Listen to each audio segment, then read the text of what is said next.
बिस्मिल्लाहिर्रहमानिर्रहीम। अस्सलाम वालेकुम नादरीन, आप यूट्यूब चैनल देख रहे हैं। मैं इमरान खान। हर पॉलिटिकल पार्टी में तोहफे होते हैं, लेकिन इमरान खान को बहुत सारे तोहफे मिले। ये शेर अफजल मरवत वैसे तो इमरान खान ने पार्टी से निकाल दिया और उन्हें पार्टी के नौजवान या पॉलिटिकल पार्टी ये लोग कहते भी रहते हैं कि आप इस्तीफा दें अपनी कौमी असेंबली की सीट से, लेकिन शेर अफजल मरवत जो है वो बज़िद रहता है कि जब तक मुझे इमरान खान नहीं कहेगा खुद बुलाकर, मैं तब तक कौमी असेंबली की सीट से इस्तीफा नहीं दूंगा। देखिए, अपने इस्तीफे के लिए शेर अफजल मरवत को इमरान खान चाहिए कि जनाब इमरान खान मुझे बुलाकर कहे तो मैं उसके फैसले के मुताबिक रिजाइन कर दूंगा। लेकिन एक बड़ा मजेदार केस सामने आया। ये बहुत सारे जर्नलिस्ट हैं, उन्होंने रिपोर्ट किया। मैं सुहेल रशीद साहब बड़े अच्छे दोस्त हैं, बड़े अच्छे जर्नलिस्ट हैं, और उनकी तहरीर से आपको मैं रिपोर्ट कर देता हूं। साथ ये सबूत भी लगे हुए हैं। ये अंग्रेजी के अंदर उन्होंने पटिशन दायर की हुई है आईनी अदालत के अंदर, और शेर अफजल मरवत साहब ये चाहते हैं कि सुहेल आफरीदी ओहदे से हट जाएं और अली अमीन गंडापुर दोबारा वजीर आला खैबर पख्तूनख्वा बन जाएं। जब अली अमीन गंडापुर नए नए वजीर आला खैबर पख्तूनख्वा बने थे, उस वक्त वो शेर अफजल मरवत साहब से काफी नफरत करते थे, उनके बहुत खिलाफ बोलते थे। वो लोगों को ये बताते थे कि शेर अफजल मरवत कितना करप्ट है, वो बंदे लेकर आता है, वो मादनियात के काम करना चाहता है, वो पार्टियां घेरता है, उनसे पैसे लेता है, उसने पाकिस्तान के बाहर भी पैसे लिए। इस किस्म की बातें अली अमीन गंडापुर साहब लोगों से करते थे। ये एक वक्त वो भी था, लेकिन फिर हमने देखा कि बड़ी शानदार दोस्ती हो जाती है दोनों के बीच में, और दोनों के बीच में से हवा भी नहीं गुजरती। फिर दोनों एक दूसरे की तारीफें करते हैं, जलसों के अंदर एक दूसरे के साथ जफियां डालते हैं, और बड़ी कुर्बतें बढ़ जाती हैं। एक दूसरे को बहुत सपोर्ट करते हैं दोनों एक खास वक्त के बाद। फिर शेर अफजल मरवत साहब जो है वो खैबर पख्तूनख्वा हुकूमत में उनका तोती बोलता था, जैसे चाहते थे वैसे वो चीजें करते थे। तो अब वो दौर सुनहरा चला गया। अली अमीन गंडापुर साहब को इमरान खान साहब ने जेल से बैठकर हटा दिया, और एक और आदमी सुहेल आफरीदी, उसे इमरान खान ले आए कि जनाब इसको वजीर आला खैबर पख्तूनख्वा बना दें। अब ये इमरान खान की मर्जी है, वो अली अमीन गंडापुर को बनाए या सुहेल आफरीदी को बनाए। दोनों इमरान खान की पार्टी के लोग हैं। लेकिन शेर अफजल मरवत साहब जो बार बार ये कहते हैं कि मैं कौमी असेंबली की सीट तब छोड़ूंगा जब मुझे इमरान खान साहब बुलाकर खुद कहेंगे। अब उन्होंने जो पटिशन दायर किया उसमें बड़ा मजेदार उन्होंने मौकिफ ले लिया। वो ये कहते हैं अदालत को कि ये सारा कुछ ही गलत हो गया, आप हटाएं सुहेल आफरीदी को और उसकी जगह पर लेकर आए अली अमीन गंडापुर को, ताकि वो कंटिन्यू करे वजीर आला के तौर पे। अब ये बात कोई अली अमीन गंडापुर ने खुद नहीं कही, लेकिन शेर अफजल मरवत ने ये पटिशन डाली है। तो अली अमीन गंडापुर और शेर अफजल मरवत की दोस्ती तो सबको पता है। अब मरवत साहब ने जो एक वजह बताई वो बड़ी मजेदार है। मरवत साहब अदालत को बताते हैं, यानी अपनी जो आईनी पटिशन है, अपनी दरखास्त है उनकी, उसके अंदर वो ये कहते हैं कि शेर अफजल मरवत ने कहा कि इमरान खान को अपनी दरखास्त में सजा याफ्ता नाअहल शख्स लिखते हुए कहा कि उसके दबाव पर लिए गए इस्तीफे की कोई आईनी और कानूनी हैसियत नहीं है।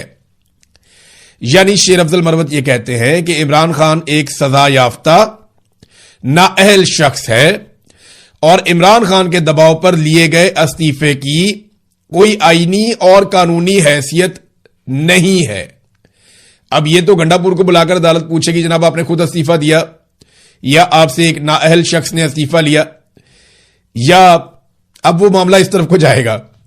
सुहेल आफरीदी जो है वो अपनी अरकान असेंबली की ताकत से आकर बने, इमरान खान के कहने के ऊपर आकर बने।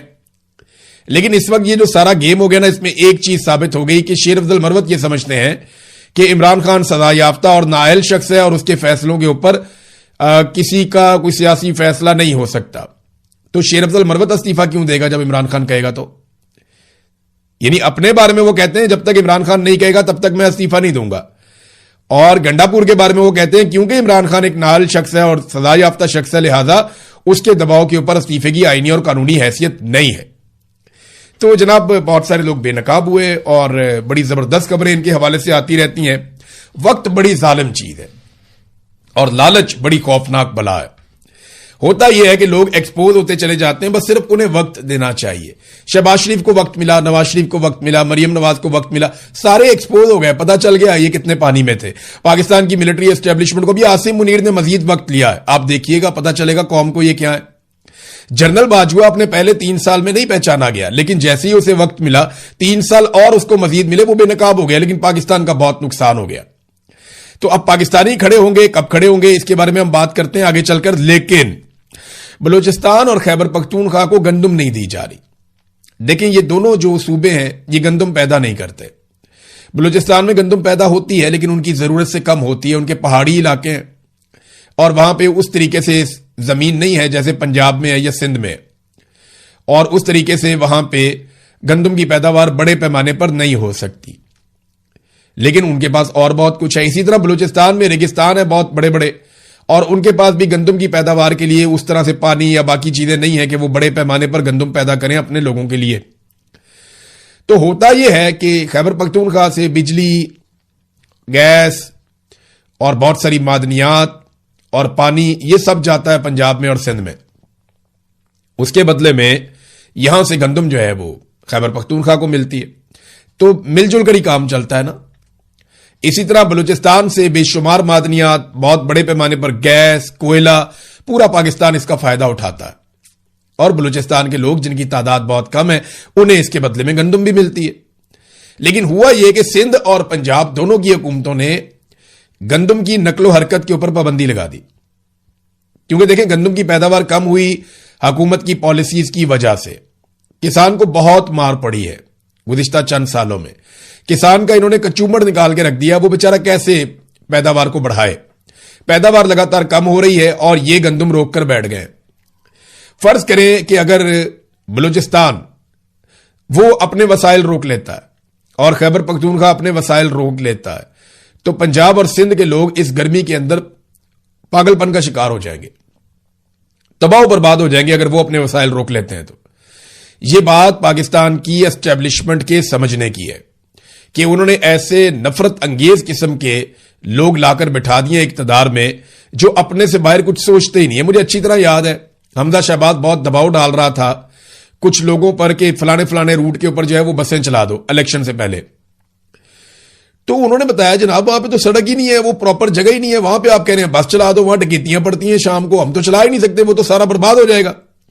تو حمزہ شہباز نے یہ کہا تھا انہیں کہ یار 10 دن کے لیے چلا دو, 15 دن کے لیے, صرف الیکشن والے دن تک چلا دو, اس کے بعد بے شک بند کر دینا. تو یہ اپنا ہر فیصلہ اپنے ذاتی اور سیاسی مفاد کے اندر کرتے ہیں, اس سے باہر نکل کر نہیں کرتے. اب انہوں نے جو نالائکی دکھائی اس کے بعد گندم کی پیداوار میں کمی ہوئی, اور اس پیداوار میں کمی کے بعد یا تو پورا پاکستان اس کا بوجھ اٹھائے, تو انہوں نے سارا بوجھ ڈال دیا ان صوبوں پر جو پانی بھی دیتے ہیں, بجلی بھی دیتے ہیں, گیس بھی دیتے ہیں, معدنیات بھی دیتے ہیں اور بے شمار اور فیسلٹیز دیتے ہیں. یہ ناظرین پاکستان کے اندر اس سوچ کے ساتھ تو ملک اور وفاق آگے نہیں بڑھتا جو یہاں کیا جا رہا ہے. ناظرین ایک چیز میں آپ کے سامنے رکھنا چاہتا ہوں اور یہ بار بار سامنے آتی ہے. نون لیگ وہ واحد پولیٹیکل پارٹی ہے پاکستان میں جس کی پالیسی میں گالم گلوچ ہے. یعنی نون لیگ میں آپ دیکھیں جو آدمی جتنا بد زبان اور بدتمیز ہوگا اس کو اتنا اچھا عہدہ ملتا ہے, وہ اتنے اچھے مقام پر پہنچ جاتا ہے. جو آدمی جیسی بے شرمی کر سکتا ہے اتنا زیادہ اس کو اختیار ملتا ہے. باقی جماعتوں میں لوگ ہیں, تمام پولیٹیکل پارٹیز میں ہیں جو اخلاق سے گری ہوئی بات کرتے ہیں, ذاتی زندگی کے اوپر کیچڑ اچھالتے ہیں, سوشل میڈیا پہ بھی ہیں, ویسے بھی ہیں, لیکن پولیٹیکل پارٹیز ان کو اون نہیں کرتی. یعنی پی ٹی آئی کے بہت سارے ایسے سپورٹرز ہیں جو ایسی بات کرتے ہیں جو اخلاقی نقطہ نظر سے غلط ہے. اسی طرح پی ایم ایل این کے بھی ہیں, پیپلز پارٹی کے بھی ہیں, جماعت اسلامی کے, ہر جگہ پہ ہیں. لیکن جہاں جہاں پہ ایسے سپورٹرز ہیں, تحریک لبیک والوں کے بھی ہیں, سب کے ہیں. لیکن مزے کی بات یہ ہے کہ نون لیگ کے علاوہ کوئی اور پولیٹیکل پارٹی ایسے گھٹیا اور زومانی اور بدترین جملے کسنے والے اور ذاتی زندگیوں میں گھسنے والے لوگوں کو کوئی سپورٹ نہیں کرتا, کوئی انہیں اون نہیں کرتا. نون لیگ اون کرتی ہے.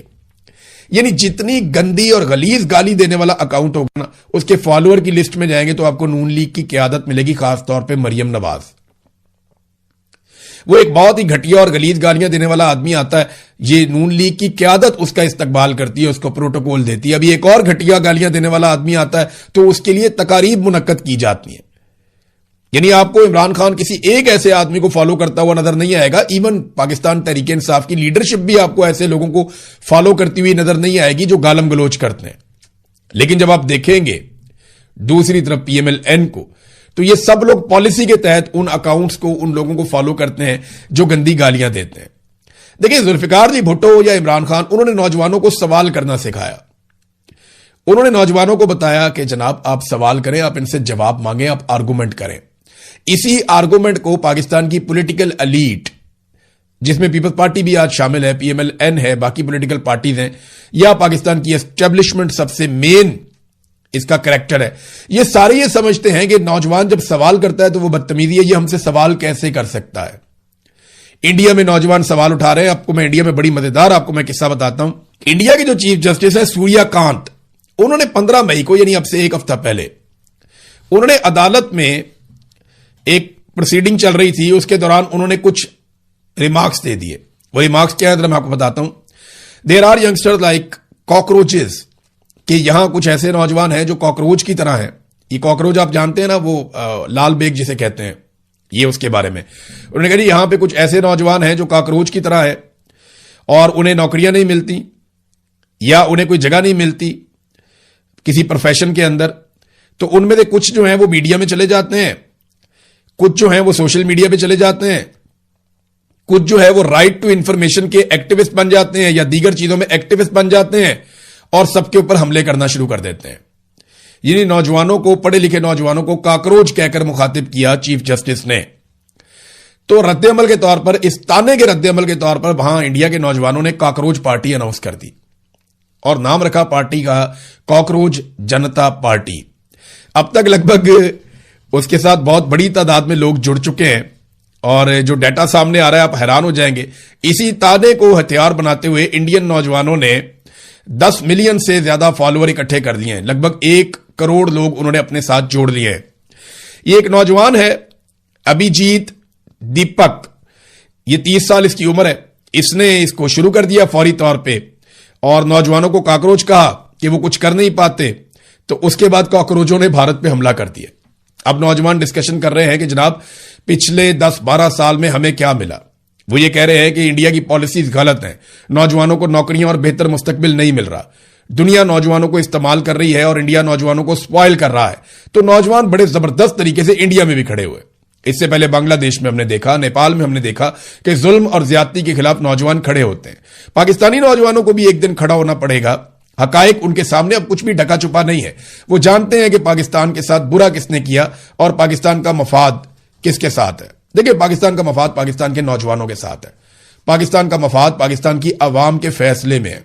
मिलिट्री एस्टेब्लिशमेंट बंद कमरों में जो करती रही है या जो कर रही है, इसके साथ पाकिस्तान का मफाद नहीं है। पाकिस्तान लगातार नीचे गया पाकिस्तान की मिलिट्री एस्टेब्लिशमेंट के घटिया फैसलों की वजह से। नादरीन, इससे पहले कि आगे बढ़ें, कुछ बैनुल-अक़वामी खबरें भी हैं, उनकी तरफ जाएं। लेकिन मैं आपको याद दिलाना चाहता हूं कि हमने आपसे रिक्वेस्ट की थी कि टैप टैप सेंड एक मनी ट्रांसफर एप्लीकेशन है और इसके जरिए से ओवरसीज पाकिस्तानी अपना पैसा पाकिस्तान में भिजवा सकते हैं। इसकी तफसीलात आप अपनी स्क्रीन पर देख सकते हैं। इस एप्लीकेशन को आप इस्तेमाल कीजिए। अब आ जाते हैं खबरों की तरफ।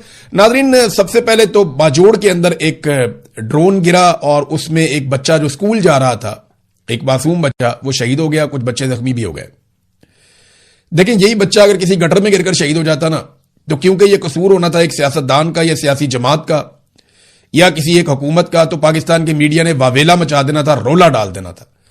पाकिस्तान के मीडिया ने इसके जमीन आसमान के कलाबे मिला देने थे। पाकिस्तान के मीडिया ने क्या कुछ कर देना था, आपको अंदाजा है। लेकिन क्योंकि यह ड्रोन के नतीजे में बच्चा शहीद हुआ है, तो इसके ऊपर पाकिस्तान का मीडिया नहीं बोलेगा, बिल्कुल सन्नाटा रहेगा। वजह यह है कि इसका खुरा जाके मिलिट्री एस्टेब्लिशमेंट के साथ मिलता है। देखिए, अगर यह ड्रोन पाकिस्तान की फौज का था तब भी, और अगर यह किसी दुश्मन का था तब भी, जिम्मेदारी तो पाकिस्तान की मिलिट्री एस्टेब्लिशमेंट की है ना, पाकिस्तान की इंटेलिजेंस एजेंसियों की और सिक्योरिटी एजेंसीज की ये रिस्पॉन्सिबिलिटी है। अगर ये ड्रोन अपना था तब भी अपना बच्चा शहीद हो गया, अगर ये ड्रोन किसी और ने मारा था तब भी आप रिस्पॉन्सिबल हैं कि एक मासूम बच्चा जो स्कूल जा रहा था, जिसका एक शानदार मुस्तकबिल हो सकता था, वो बच्चा स्कूल जाते हुए शहीद हो गया और उसकी लाश के साथ उसका बस्ता पड़ा हुआ अस्पताल में। लेकिन पाकिस्तान का मीडिया इस पर बात नहीं करेगा क्योंकि इसमें किसी सियासतदान की गलती नहीं है, इसमें किसी आम आदमी की गलती नहीं है। जहां पे गलती कभी मिलिट्री एस्टेब्लिशमेंट की निकल आए, वहां पे पाकिस्तान का मीडिया गलती पे पर्दा डालने की कोशिश शुरू कर देता है और यही करते हैं हमेशा। नाज़रीन, डोनाल्ड ट्रंप की हरकतों से डेमोक्रेट्स की सोच बहुत बड़े पैमाने पर बदली है। यानी रिपब्लिकन्स तो बदल रहे हैं, वो मैं आपको बताता रहता हूं वक्तन फवक्तन, लेकिन जो डेमोक्रेट्स के वोटर्स हैं, क्योंकि मैं इसका इसलिए जिक्र कर रहा हूं कि अगली बारी अब रिपब्लिकन्स नहीं आएंगे, अगली मर्तबा डेमोक्रेट्स आएंगे। ये सबको नजर आ रहा है, ये अब ओपन है। دیکھیں ابھی الیکشن میں 2 سال پڑے ہیں، 2.5 سال پڑے ہیں، لیکن مجھے نہیں لگتا کہ ریپبلکن دوبارہ الیکشن جیت پائیں گے جو کچھ ڈونلڈ ٹرمپ نے کر دیا۔ تو ٹرمپ کی حرکتوں سے ڈیموکریٹس کی سوچ میں بہت بڑی تبدیلی آئی ہے۔ اب 75% ڈیموکریٹ ووٹرز یہ سمجھتے ہیں کہ اسرائیل کو ہتھیار نہیں دیے جانے چاہیے، یعنی 75% یہ سمجھتے ہیں کہ امریکی ہتھیار اسرائیل کو دینے کے وہ مخالف بن گئے ہیں، وہ کہتے ہیں نہیں، ان کو نہیں دینے چاہیے۔ حالانکہ آج سے 3 سال پہلے سچویشن یہ تھی کہ 45% ڈیموکریٹس یہ سمجھتے تھے کہ اسرائیل کو امریکی ہتھیار نہیں دینے چاہیے، اور آج یہ مقدار 30% مزید بڑھ کر 75% تک پہنچ گئی ہے۔ پھر 60% یہ سمجھتے ہیں کہ اسرائیلیوں کے مقابلے میں فلسطینی بہتر ہیں، یعنی 60% ڈیموکریٹس جو ووٹرز ہیں وہ اب فلسطینیوں کی حمایت کرتے ہیں اسرائیل کے مقابلے میں۔ تو یہ بہت بڑی تبدیلی ہے جو امریکہ میں آ رہی ہے، اور ڈونلڈ ٹرمپ کے اقدامات کی وجہ سے آ رہی ہے۔ ڈی ڈی جیو پالیٹکس انہوں نے ایک خبر شائع کی ہے، اور یہ بہت تہلکہ خیز خبر ہے کہ ایران نے حیران کن کارنامے سر انجام دیے۔ اس خبر کے مطابق